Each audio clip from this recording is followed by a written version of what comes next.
Okay class, and today lecture we will continue our chapter number 10. We already have discussed the part of chapter 10, part 1 in the previous session. During this session we will discuss the part 2 of the chapter 8, production and operation management. Okay, in the previous slide we discussed about the location. We have discussed about the location decision, and we see that government in some location the government offer tax breaks and provide, you can say, more established infrastructure for to facilitate the factories to develop their production unit in particular area. So the operation manager or the operation unit manager should, or you can say the project manager should take into account all the facilities to make a effective cost effective product, or to develop a cost effective production unit in particular area. So in today's lecture we will discuss the responsibilities of the or the job of the production manager.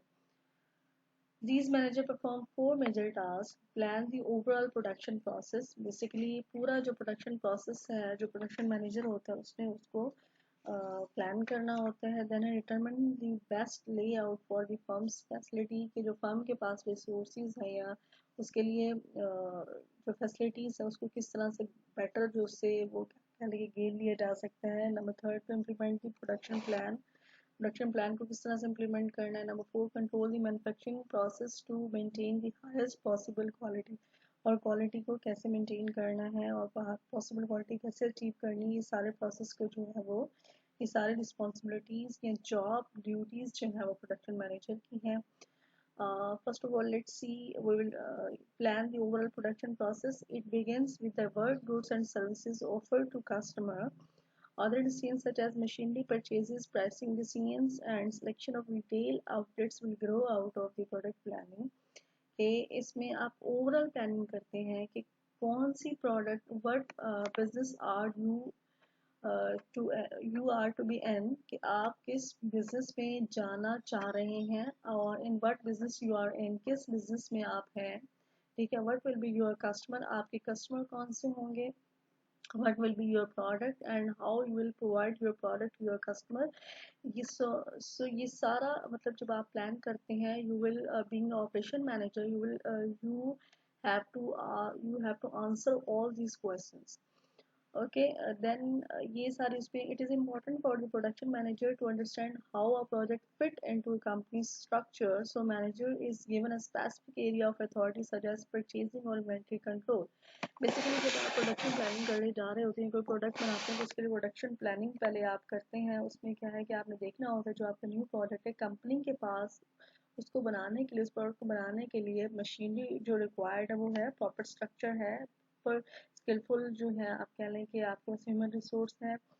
ठीक है. फिर इसमें क्या है, थोड़ी सी उसको freedom दे दी जाती है जो ऑपरेशन मैनेजर होता है, कि वो इन्वेंट्री परचेजिंग के हवाले से इन्वेंट्री कंट्रोल करने का, यानी जो रॉ मटेरियल उसके लिए चाहिए उसको परचेजिंग के हवाले से जो है उसको फ्री हैंड दिया जाता है. But now organization have more move towards as team oriented structure, so they assign team member to specific project. They are responsible for the quality of its product and have authority to make changes to improve performance and quality. अब ये ज़रूरी, इस अब हम ज़रूरी नहीं है कि आप मैन्युफैक्चरिंग का ही करें, सर्विस सेक्टर में भी होता है. इसमें जैसे गूगल की एग्जांपल है कि वो एज अ टीम काम करते हैं. वहाँ के जो एम्प्लॉयज़ हैं, वहाँ का कोई एक हार्ड एंड फास्ट रूल नहीं, कौन किसी को सुपरवाइज कर रहे हैं, वो एज अ टीम काम करते हैं, और हर बंदे को टास्क गिवन होता है और उसके अकॉर्डिंग उसकी परफॉर्मेंस को जो है वो जज कर लिया जाता है, और उसके डेडलाइन दे दी जाते हैं, विद इन डेडलाइन वो अपने जो टास्क होता है उसको वो करते हैं, और मेक श्योर करते हैं कि जो टास्क उनको दिया गया है उसको वो उसकी क्वालिटी भी अच्छी हो जो काम उन्होंने किया है. Okay, determining the facility layout. An efficient facility layout can reduce material handling, decrease cost, and improve product flow through the facility.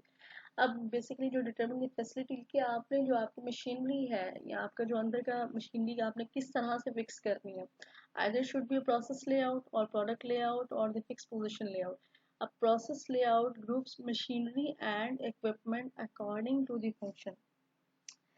कि आपके पास जो मशीनरी है प्रोडक्ट को बनाने के लिए, उसमें आपने बेसिकली क्या करना है, कैसे वो करना है। ठीक है, अब जो प्रोसेस लेआउट होता है, बेसिकली आप कुछ जो चीज़ें होती हैं उसमें उनको फिक्स कर देते हैं, उसके अकॉर्डिंग जो मशीनरी होती है उसको फिक्स कर दिया जाता है। ठीक है, अच्छा, जैसे इसकी एग्जांपल आप देखें कि जो ये जो लॉन्ड्री जो है उसकी बेस्ट एग्जांपल है कि पहले वो क्या करते हैं, लॉन्ड्री रिसीव करते हैं। प्रोसेस लेआउट की मैं बात बताती हूँ कि इसकी एग्जांपल कैसे होगी। प्रोसेस लेआउट में फर्स्ट ऑफ ऑल, जैसे अगर एक लॉन्ड्री का एग्जांपल है, लॉन्ड्री शॉप के एग्जांपल नहीं है, एक लॉन्ड्री ऑर्गेनाइजेशन की एग्जांपल है, वो क्या है कि पहले वो कपड़े जो होंगे, वो क्लोथ्स होंगे, वो क्या करेंगे, इसको वो कलेक्ट करेंगी। सेकंड स्टेप क्या होगा, सेकंड स्टेप में उसकी वो होगी, लेबलिंग होगी कि who belongs to these stuff, कि उस स्टफ का जो है वो ऑनर कौन है और कौन उसको ऑन करता है, उसकी लेबलिंग होगी। थर्ड में क्या होगी, वॉशिंग एंड ड्राइंग होगी। ठीक है, फोर्थ में क्या होगा, उसको वो आयरन करेंगे, और फिर उसके बाद देन फिफ्थ में क्या होगा, उसको डिलीवर करेंगे, और डिलीवर करने की लोडिंग होगी, और ऑर्डर जो होगा वो असेंबली हो जाएगा। तो that is example of process layout. Then we have product layout. Assembly lines set up a production equipment along a product flow line, and the work in process moves along these line past workstations. अब basically product layout में क्या होता है कि जो आपकी electronical devices होती हैं जो बनानी होती हैं, उसमें क्या है कि आप प्रोडक्ट लेआउट को वो करते हैं, इसमें वर्क स्टेशंस बना दी जाते हैं, यानी इसमें ग्राइंडिंग होगी या इसमें पेंटिंग होगी या इसमें बोल्ट जो होंगे वो उनको टाइट किया जाएगा, तो इस तरह से वर्क स्टेशन हो जाते हैं और उस वर्क स्टेशन में पर्टिकुलर काम किया जाता है, तो हम इसको कहते हैं प्रोडक्ट लेआउट। ओके, देन है fix position layout, place the product in one spot and worker material equipment come to it. अब फिक्स पोजीशन में देखिए, ये जो हमने प्रोसेस लेआउट और प्रोडक्ट लेआउट की जो हमने डिस्कस किया है, बेसिकली ये विद इन फैक्ट्री है या विद इन ऑर्गेनाइजेशन है या विद इन प्रोडक्शन यूनिट है, पर्टिकुलर प्रोडक्शन यूनिट है। लेकिन कुछ इस तरह के काम भी होते हैं जहाँ पे वो जो विद इन आप कह लें कि कंपनी वो काम नहीं होते। फॉर एग्जांपल, जब के जो ब्रिज होते हैं, जो कॉन्ट्रैक्ट जो इंडस्ट्रीज होती हैं, जो मतलब ये मैन्युफैक्चर क्या कहते हैं उसको, इंडस्ट्रीज जो रिलेट होती हैं, ये जो रोड्स और ये जो ब्रिड्स वगैरह होती हैं इसको बिल्ड करती हैं, इसमें बेसिकली क्या होता है कि फिक्स पोजीशन लेआउट को फॉलो किया जाता है, क्योंकि विद इन फैक्ट्री होता है एक पर्टिकुलर उसमें एक आप कह लें कि पर्टिकुलर एरिया में, एक पर्टिकुलर स्पॉट में जो है वो रॉ मटेरियल जो होता है फिक्स कर दिया रख दिया जाता है, जैसे सीमेंट हो गया या फिर इस तरह की चीज़ें जो होती हैं वो रख दी जाती हैं, और जो वर्कर्स होते हैं उस पर्टिकुलर एरिया से ले जाकर जितनी उनको रिक्वायर्ड होता है वो सामान ले जाकर वो उसको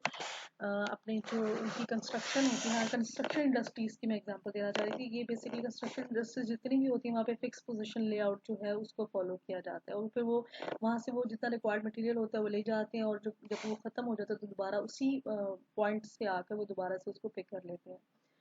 Okay, then implement the production plan, जो आपने प्रोडक्शन बनाया, जैसे activity involve the making the following decision. जब आपने एक बना ले कि आपने एक पर्टिकुलर प्रोडक्ट बनानी है, ठीक है, आपने डिसाइड कर लिया कि आपकी कंपनी के रिसोर्सेज उसके साथ फिट हैं और आपके पास वो बनाने के लिए मशीनरी भी है, तो ये कुछ स्टेप्स हैं, कुछ चीज़ें जो आपको इसके बारे में बीइंग ऑपरेशन मैनेजर केयरफुल होना पड़ेगा। फॉर एग्जांपल, फर्स्ट पे है मेक बाय और lease decision, choosing whether to manufacturing a product or components in house, purchase or it from outside supplier or lease it, कि आपने या तो उसकी जितने भी यूनिट है आपने अपनी कंपनी में ही उसको मैन्युफैक्चर करना है, बनाना है, ठीक है, और यहाँ पे क्या होगा कि आप अपने सप्लायर से जो है वो सप्लायर आउटसाइड यानी आउटसोर्सिंग करते हैं, कि कुछ पार्ट्स जो है वो अपने सप्लायर से ले लेते हैं और दैन उसको लीज पे जो है वो, या फिर आप लीज पे ले लेते हैं और उसको, यानी मशीनरी है कि आपने लीज पर ले लिया, ठीक है, और एक इंस्टॉलमेंट आप उसकी पे करते जाते हैं, और इस तरह से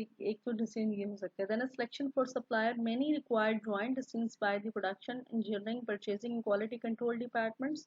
the production manager compare the quality price dependability of delivery and service offered by competing company.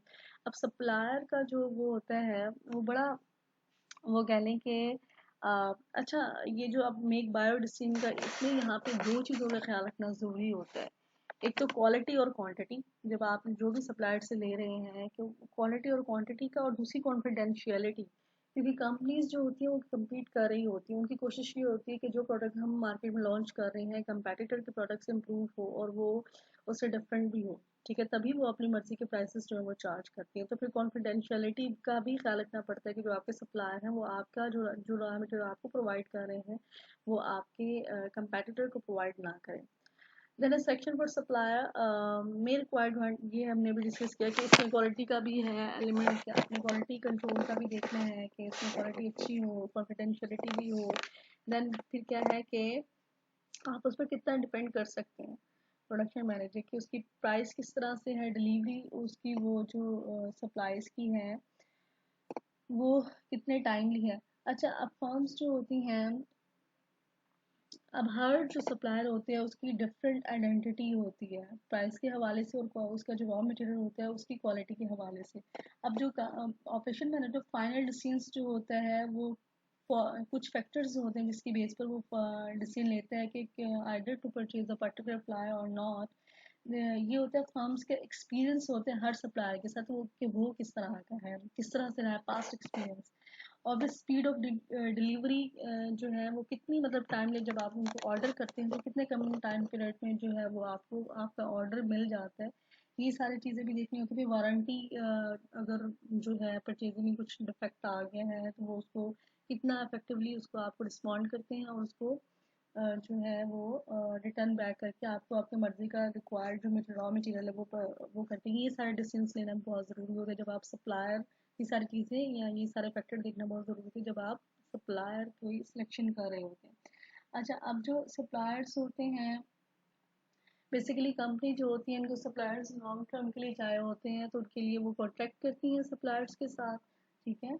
और जो बेसिकली आजकल एक कॉन्सेप्ट है नेटवर्किंग का, बेसिकली कंपनीज जो होती हैं अपने सप्लायर के साथ भी उसी तरह के बेस्ट रिलेशनशिप डेवलप करती हैं, लॉन्ग टर्म रिलेशनशिप डेवलप करती हैं जैसा कि वो अपने कस्टमर के साथ, ठीक है, नेटवर्किंग, ताकि वो जो सप्लायर उनके जो सप्लायर हैं वो उन्हीं के साथ काम करें, फर्दर किसी और स्विच ऑफ ना करें उनकी कंपेटिटर ऑर्गेनाइजेशन की तरफ।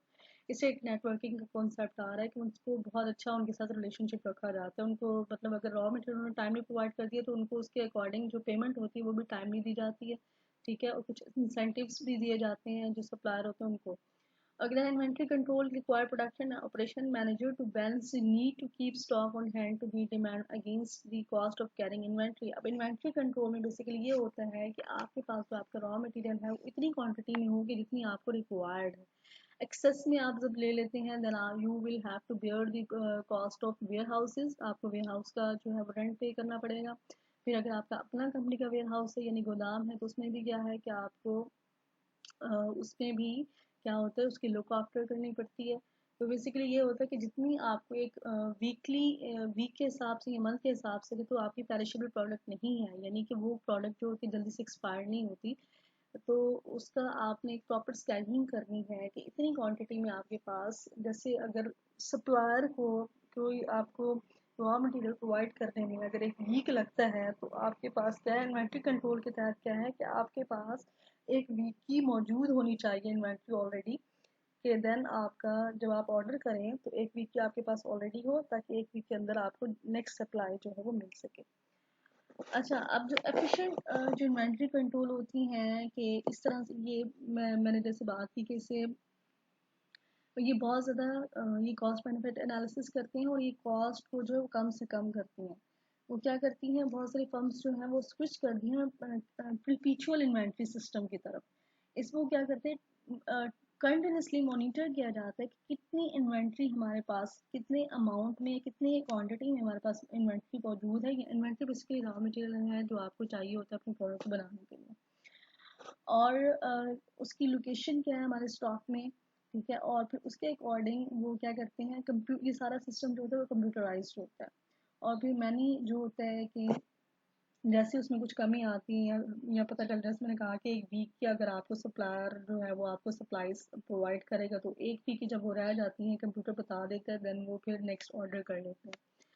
अच्छा, जितने भी आपके ये जो डिपार्टमेंटल स्टोर्स होते हैं वो इन्वेंट्री कंट्रोल और ये जो आपका हम लोगों ने ये परपेचुअल इन्वेंट्री का जो एक कॉन्सेप्ट पढ़ा ना, मैं जो डिस्कस कर रही हूँ इसको फॉलो करते हैं। परपेचुअल इन्वेंट्री में क्या होता है कि हमने कहा कि कंप्यूटराइज्ड होता है और वो उस पर ट्रैक रखा जाता है कि कितनी वो हमारे पास है और कितना जो है हमें फर्दर हमें रिक्वायर्ड होगा। जैसे ये वॉलमार्ट है, उसका भी ये टोटली जो है इन्वेंट्री कंट्रोल सिस्टम बड़ा स्ट्रॉन्ग है और वो भी कंप्यूटराइज्ड है और ट्रैक रखा जाता है। और जितने हमारे ये लोकल भी होते हैं उनका भी ये कंप्यूटराइज्ड होते हैं। ये तो हमारे जितनी भी लोकल डिपार्टमेंटल स्टोर्स होते हैं तो उनका भी लोकलाइज होता है। आपने देखा होगा जब हम परचेज करते हैं तो वो कंप्यूटराइज हमें हर चीज़ बना कर देता है।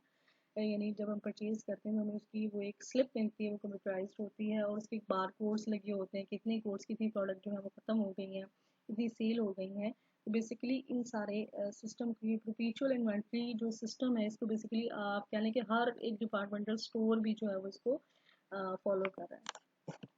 जैसी कमी होती है तो वो न्यू वो ये है कि डिपार्टमेंटल स्टोर में वो उनके लिए फाइनल प्रोडक्ट की फिनिश प्रोडक्ट उसमें उन्होंने कोई फर्दर प्रोसेसिंग नहीं करी, लेकिन जब आप कंपनी के मैन्युफैक्चरिंग के हवाले से करते हैं, ये जस्ट मैंने आपको समझाने के लिए ये बात बताई है।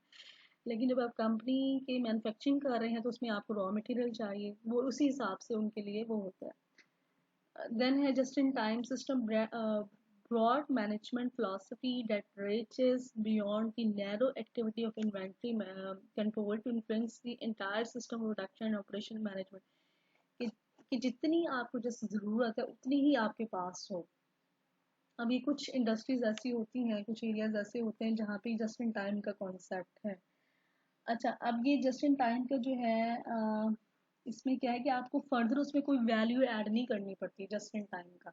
जैसे मैंने डिपार्टमेंटल स्टोर की एग्जांपल आपको दी कि इन्वेंट्री कंट्रोल में मैंने कहा कि वो उसको ट्रैक करते हैं और एक तो अगर तो मैंने कहा कि रॉ मटेरियल में आपको सप्लायर को पहुंचाने में एक दिन भी नहीं लगता, तो वो क्या उतनी इन्वेंट्री रखते हैं जितनी उनके पास उस दिन में वो सेल आउट हो जाए। ठीक है। अब जितने भी हॉस्पिटल के प्रोडक्ट्स होती हैं या मेडिकल रिलेटेड प्रोडक्ट्स होती हैं वो क्या होती हैं, मेडिकल सप्लाईज होती हैं, वो जस्ट इन टाइम को फॉलो करती हैं। अब material requirement planning, computer based planning system that lets a firm ensure that it has all the parts and material it needs to produce its output at the right time, right place, in the right amount। ये सारा आपने trekking पे लगाया हुआ है, computerised किया, तो computer आपको खुद बता देता है कि इतनी क्वांटिटी में आपको इस टाइम पर इतने ये प्रोडक्ट्स जो होंगी वो रिक्वायर्ड होंगी और उसके लिए फिर आप जो है वो ऑर्डर करते हैं। Okay, then controlling the production process, that is the final task in the production control, creates a well-defined set of procedure for coordinating people, material, and machinery to provide maximum product efficiency।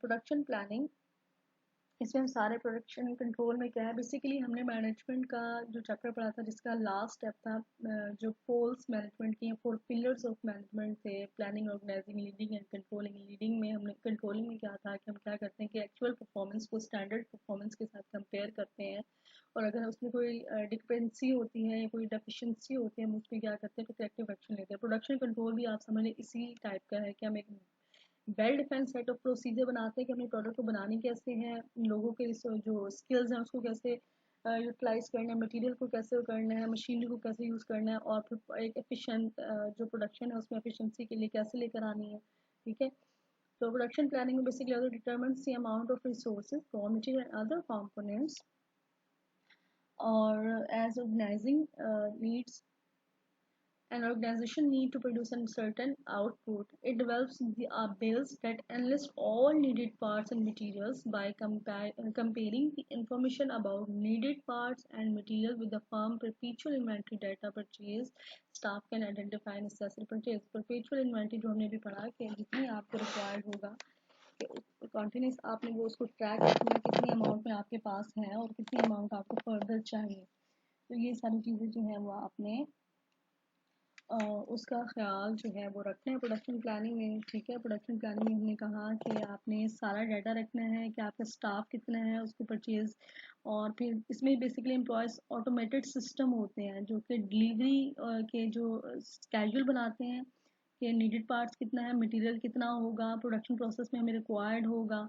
ठीक है। और ये फिर इस production process में उस जो है पर्सनल यानी कि एम्प्लॉयज़ कितने हमें चाहिए होंगे, वर्कर्स कितने चाहिए होंगे, मैनेजरियल एम्प्लॉयज़ कितने चाहिए होंगे, सारी जो होगी हमारी प्रोडक्शन प्लानिंग में आ जाएगा। ओके, देन आपका है रोटिंग।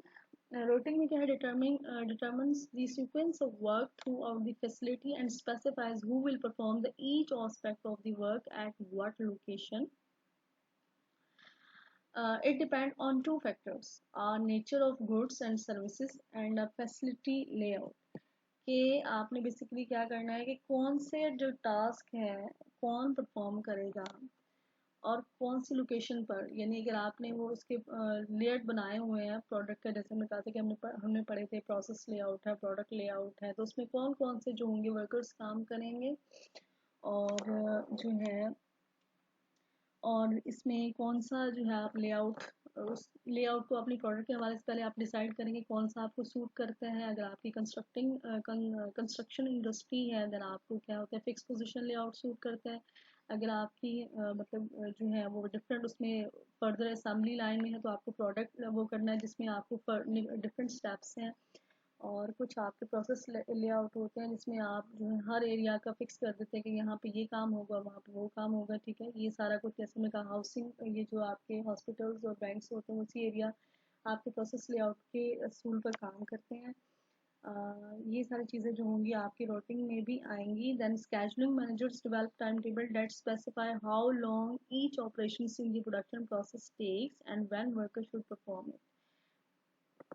ये आपने ये स्केजुलिंग कर ली जाती है कि एक प्रोडक्ट को बनाने में कितने दिन लगते हैं, उसको मशीनरी पे कितने दिन लगते हैं, उसकी पैकेजिंग में कितना टाइम लगता है, और उस हवाले से वो सारा जो है वो अगर फॉर एग्जांपल उन्होंने 500 यूनिट प्रोड्यूस करने हैं किसी प्रोडक्ट के तो उसके हवाले से फिर वो उसकी स्केजुलिंग करते हैं।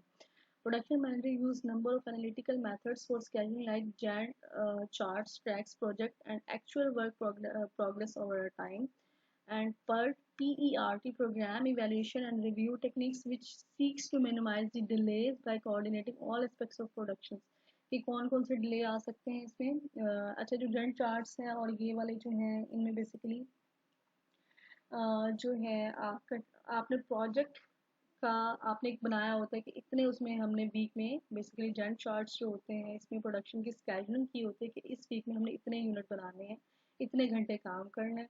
फिर जब वो स्केड्यूल बना दिया जाता है और उसके बाद फिर जब एक्चुअल काम किया जाता है तो उसको उसके साथ कंपेयर किया जाता है कि एक्चुअल प्रोग्रेस उसके उस टाइम एक टाइम पीरियड का जो आपने स्केड्यूल किया था उसमें कितनी वो जो है वो आउटकम आया है। अगर आपने 500 यूनिट का एक टारगेट रखा हुआ था कि हमने 500 यूनिट प्रोडक्ट जो है वो बनाने हैं, मैन्युफैक्चर करने हैं, तो आपने एक्चुअली कितने बनाए वो तो आपने स्केड्यूल किया था, यानी प्रोजेक्टेड है और एक्चुअल है। ओके, देन ये जो programme evaluation and review techniques है which seeks to minimise delays by coordinating all aspects. अच्छा, अब इसमें आपने क्या करना है कि डिलेज की अगर इन्वेंट्री हमें जो है वो लेट मिलती है या फिर जो है क्या होता है कि एम्प्लॉयज़ की वजह से डिलेज आ जाती है, इन सारे ये जो सारे डिलेज आते हैं इनको क्या करते हैं कि इनको कंसीडर किया जाता है और देन फिर उसमें उस पर फर्दर काम किया जाता है कि ताकि उसको उसके अकॉर्डिंग उसमें चेंजेस लाए जा सकें। अब ये जो बेसिकली ये जो PERT जो है प्रोग्राम इवैल्यूएशन रिव्यू टेक्निक्स, ये बेसिकली सबसे पहले मिलिट्री पर्पस के लिए जो था वो इस्तेमाल किया जाता था और इसमें जो होता था स्केड्यूल किया। अब जो है ये फर्दर देन ये रिमूव हुआ इसकी मतलब इफेक्टिवनेस की वजह से, और देन फिर ये प्रोडक्शन इंडस्ट्री में भी इसको यूज़ किया जाने लगा स्केड्यूलिंग। ये जो पर्ट का मैंने PERT की बात कर रही हूँ। अब जो है ये इस तरह से सारे ऑपरेशंस को वो करता है और जज करता है कि किन स्टेप्स की वजह से काम में जो रुकावट आ जाती है या डिलीवरी लेट होती है उन प्रोडक्शन जब बन जाती है उसमें, तो वो सारे फैक्टर्स को जो है टेकन टू अकाउंट करते हैं और इस तरह के स्टेप्स लेते हैं कि देन उसको रेक्टिफाई किया जा सके। वो डिस्पैचिंग में क्या है which management instruct each department on what work to do and time allowed for its completion. The dispatcher authorities authorize performance provides instructions and list of priorities। इसमें बेसिकली क्या है कि आपने मैनेजमेंट इंस्ट्रक्ट करते हैं डिपार्टमेंट को कितना काम करना है और उसके लिए एक डेडलाइन उनको दे दी जाती है, उसमें उनको उस काम को कंप्लीट करना होता है। अब वो जो है परफॉर्मेंस के हवाले से उसकी क्वालिटी के हवाले से भी इंस्ट्रक्शंस जो हो जाती हैं वो दे दी जाती हैं। अच्छा, फॉलो अप में क्या नीचे production manager and plus team members spot problems in the production process and come up with the solution. कि अगर कोई क्वालिटी में कमी आ रही है या फिर वो टाइमली जो है वो कंसाइनमेंट नहीं बन पा रही, तो उसको वो किया जाता है और प्रॉब्लम को आइडेंटिफाई करके उसको रेक्टिफाई या सॉर्ट आउट करने की कोशिश की जाती है। ओके, देन है importance of quality. Quality basically क्या है, गुड्स और services that are free of deficiencies, यानी फ्रीडम फ्रॉम डिफेक्ट, यानी वो प्रोडक्ट जिसमें कोई भी वो डिफेक्ट ना, उसको हम बेसिकली कहते हैं क्वालिटी। ये इट्स अ प्रोडक्ट की जो है वो क्वालिटी गुड है। Then a benchmarking process of determining how all other companies perform business functions or tasks। Basically इसमें क्या होता है कि वो होता है कि एक कंपनी जो कि लीडर होती है किसी पर्टिकुलर इंडस्ट्री में, जो कंपनीज उस इंडस्ट्री में पर्टिकुलर कंपनीज काम कर रही होती हैं, वो उसको अपना एज अ बेंचमार्क के तौर पर लेती हैं। बेंचमार्क मतलब कि उसकी जो प्रैक्टिसेस होती हैं उसको एग्जाम्पलीफाई कर लेती हैं कि हमने उसको उस स्टैंडर्ड को जो है वो मीट करना है। फॉर एग्जांपल अगर आप इसमें टेलीकम्युनिकेशन इंडस्ट्री की अगर आप बात करें, तो टेलीकम्युनिकेशन इंडस्ट्री में जो बहुत सारी फर्म्स थी, उसमें जो आप कह लें कि मार्केट जो लीडर था स्मार्टफोन के हवाले से, मैं स्मार्टफोन की बात करूंगी क्योंकि वैसे तो सेलुलर कंपनी में जो था Nokia is use to be the leader of that industry, लेकिन अब उसका नाम भी नहीं रहा। यही कि प्रॉपर रिसर्च नहीं की, खैर वो एक अलग टॉपिक है, उसको हम बाद में डिस्कस करेंगे। अच्छा, स्मार्टफोन में जो मार्केट लीडर जो था वो आईफोन ही है, एप्पल कंपनी ही है, स्टीव जॉब की कंपनी। अच्छा, अब उसमें जितने भी स्मार्टफोन्स थे उनकी यही कोशिश थी कि जैसे सैमसंग ने कॉपी किया आईफोन को, उनके स्मार्टफोन्स को, फिर दूसरी कंपनीज भी आती हैं। अब ओप्पो देखें, उनके उन्होंने उसकी कैमरी एबिलिटी को वो जो है वो आप कह लें कि उसको कॉपी करने की कोशिश की, कॉपी किया है। और सम टाइम आप देखेंगे उनकी जो पिक का रिजल्ट होगा वो सम टाइम जो उनके पुराने जो ये थे एक्स सीरीज थी आईफोन की, उससे बेटर है। अब तो खैर जो प्रो मैक्स है उसकी ज़्यादा बेस्ट क्वालिटी है उसकी पिक की। तो वो क्या करते हैं कि उनको बेंच मार्क बना लेते हैं। अब उन्होंने उसकी प्रैक्टिसेस को फॉलो की कि कौन कौन से ऐसे उनकी प्रोडक्ट में फीचर्स थे कि जिसकी वजह से हर बंदा ये कहता था कि मैंने तो आईफोन ही लेना है, यानी हर स्टूडेंट का ख्वाब है कि आईफोन ही होना चाहिए, फ़ोन तो जस्ट एक आईफोन ही जो है ना बेस्ट है। तो दूसरी कंपनी से उन्होंने उसको बेंचमार्क बनाया, उसके अकॉर्डिंग जो ये ओप्पो है, सैमसंग है, उन्होंने उसके अकॉर्डिंग अपने अपने स्मार्टफोन में चेंजेस लेकर आए और देन दे आर सक्सेसफुल। तो इसी तरह से जो कंपनीज होती हैं जो किसी उसमें काम कर रही होती हैं, वो भी क्या करती हैं कि बेंचमार्क बनाते हैं किसी जो किसी पर्टिकुलर इंडस्ट्री को कंपनी जो मार्केट लीडर होती है, जिसके नंबर ऑफ शेयर्स ज़्यादा होते हैं, जिसकी प्रोडक्ट की डिमांड ज़्यादा होती है, उसको बेंचमार्क बना देते हैं। इसी तरह मैन्युफैक्चरिंग में भी कुछ कंपनीज होती हैं, कंपनीज का जो इंटरनल मटेरियल मैन्युफैक्चरिंग वगैरह, इसमें वो उसको एग्जाम्पलीफाई कर लेते हैं, उसके अकॉर्डिंग उन्हीं प्रैक्टिसेस को फॉलो करने की कोशिश करते हैं ताकि वो भी एफिशिएंसी और इफेक्टिवनेस जो है उसको अचीव कर सकें। Quality control measuring the output against establish quality standard. अब इसमें बेसिकली क्या है कि हमने एक प्रोडक्ट हमने एक सेट किया होता है कि हमारी प्रोडक्ट की क्वालिटी का ये स्टैंडर्ड होना चाहिए, फिर जब उसके बाद एक्चुअल जो प्रोडक्ट क्वालिटी होती है उसको उसके साथ कंपेयर किया जाता है। अगर तो वो मैच कर जाए देन दैट इज़ गुड, अगर वो मैच नहीं करता तो उसमें फर्दर प्रोडक्ट में जो है वो मॉडिफिकेशन लाने की ज़रूरत होती है। Okay, the International Organization for Standardization, organization whose mission is to develop and promote international standards for business, government, and society to facilitate global trade and cooperation. अब जो इंटरनेशनल ऑर्गेनाइजेशन फॉर स्टैंडर्डाइजेशन है, ये basically जो organisation और जो उनकी provide standard है उसके अकॉर्डिंग काम कर रही हैं, या जिनकी प्रोडक्ट की क्वालिटी जो वो बता उन्होंने एक सेट की है उसके अकॉर्डिंग है, उसको क्या करती हैं, रिवॉर्ड भी देती हैं, ठीक है। और गवर्नमेंट को, सोसाइटीज़ को, गवर्नमेंट और डिफरेंट सोसाइटीज़ और गवर्नमेंट्स को फैसिलिटेट करती है ताकि वो इंटरनेशनल ट्रेड जो है वो इंटरनेशनल मार्केट में एंटर हो सके, क्योंकि उनकी प्रोडक्ट की क्वालिटी जो होती है वो बहुत आप कह लें कि अच्छी होती है।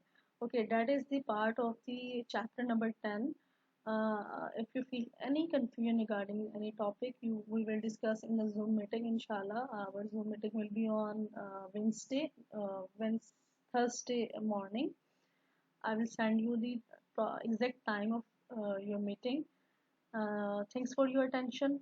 Allah Hafiz.